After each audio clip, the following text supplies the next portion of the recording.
Big Brother Kosova, lojtarët, strategjitë dhe dinamika e marrëdhënieve. Big Brother Kosova është më shumë se një program televiziv, është një laborator social ku çdo veprim, çdo fjalë dhe çdo heshtje ka rëndësi.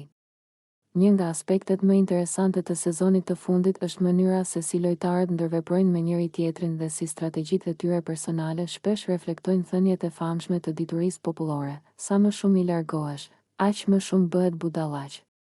Në shtëpinë e Big Brother, kjo shprehje shihet qartë tek djemtë e rinj që përpiqen të dallojnë mes misive të vërteta dhe manipulimeve strategjike.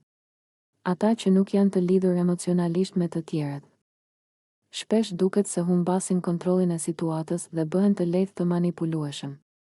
Në të njëjtën kohë, lojtarët që e kuptojnë këtë mekanizëm përdorin largësinë dhe heshtjen si një mjet për të kontrolluar dinamika të tjera brenda shtëpisë. Një element tjetër i rëndësishëm është roli i personazheve që nuk flasin shumë. Edhe pse duket se ata nuk japin asgjë nga goja, heshtja e tyre shpesh është më e fuqishme se çdo fjalë. Shikuesit dhe lojtarët e tjerë kuptojnë se nuk ka nevojë të nxitohen nga ata që janë të heshtur. Përkundrazi, kjo heshtje shpesh ruan një lloj strategjie të fshehtë që mund të zbulohen vetëm në momentin e duhur.